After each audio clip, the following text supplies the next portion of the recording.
NCERT exercise question number 5.15. This question is also based on free body diagram. In this question, it is given that there are two masses. One is of 10 kg mass, another is of 20 kg, and both the masses are placed on a smooth horizontal surface. And both are tied with a string, and this string is massless, that is a light string.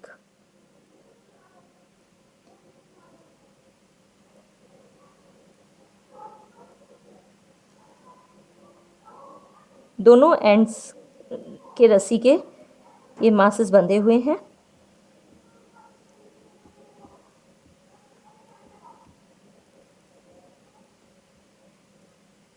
Question की first part में ये given है कि horizontal force F equal to 600 newton apply होता है A में along the direction of string. तो direction string की होगी इस एंड पे इस तरफ और इस एंड पे इस तरफ. यहाँ पे फोर्स लगेगा अवे टू दिस ब्लॉक, यानी कि 600 न्यूटन के फोर्स से इस ब्लॉक को खींचा जाएगा बाहर की तरफ. तो इस फोर्स को अप्लाई करने पे इसमें टेंशन डेवलप होगी स्ट्रिंग में, which is equal to T and its direction, tension direction is opposite to this fixed point and also opposite to this fixed point equal to t. तो first case हम solve करते हैं. We know from Newton second law that F is equal to ma. क्योंकि दोनों blocks इस रस्सी से बंधे हैं, इसीलिए जब इस पे फोर्स लगा के इसको खींचा जाएगा तो इन दोनों में एक्सेलरेशन होगा, दोनों का एक्सेलरेशन सेम होगा. तो एक्सेलरेशन की वैल्यू फाइंड करते हैं.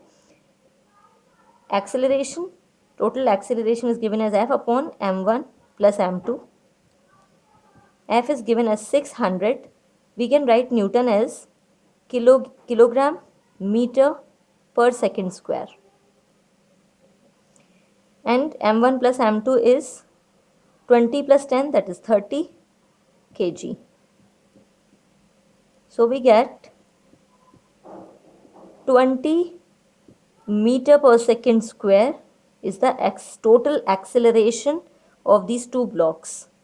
तो ये acceleration की वैल्यू आ गई जो कि सेम रहेगी 20 मीटर पर second square.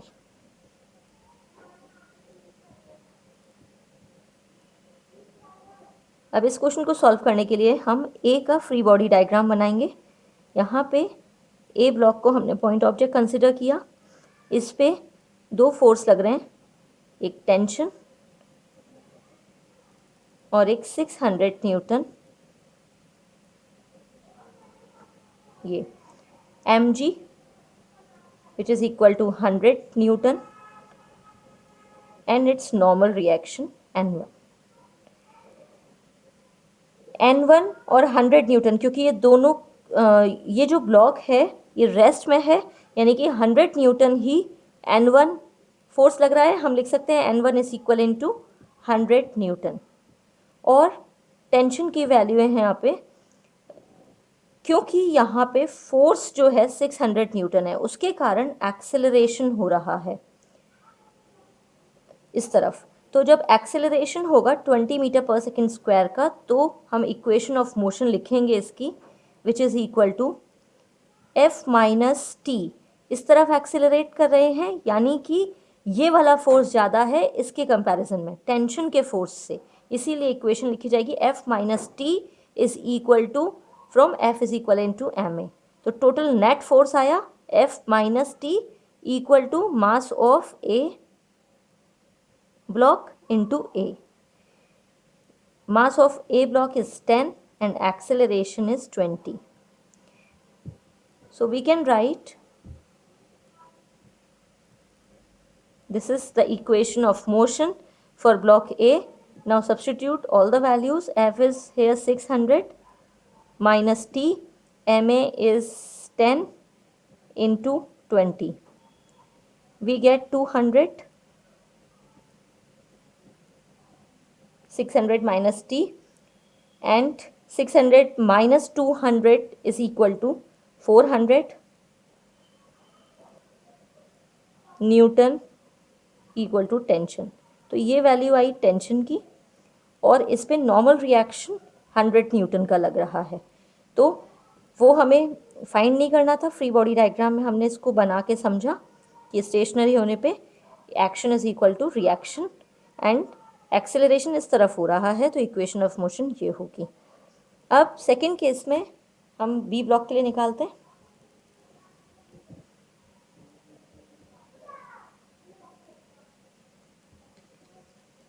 Acceleration second case में भी सेम रहेगा। Force up 600 Newton along the string लगेगा इस तरफ, that is equal to F equivalent to 600 Newton.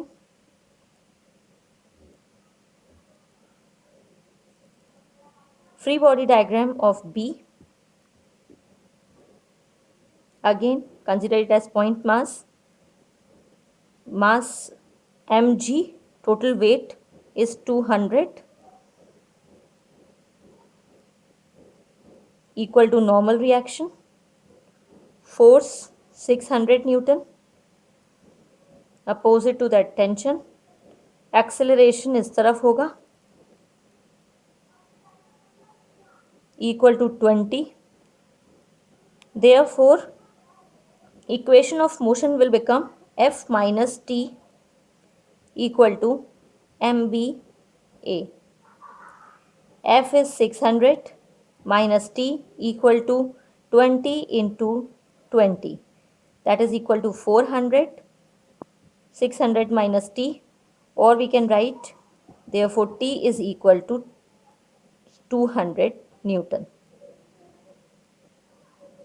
और नॉर्मल रिएक्शन 200 न्यूटन के इक्वल, क्योंकि ये बॉडी स्टेशनरी है। तो दोनों केसेस में टेंशन की वैल्यू हमने फाइंड की। फर्स्ट केस में it was 400 newton tension for block B and tension for block A is equal to 400 Newton.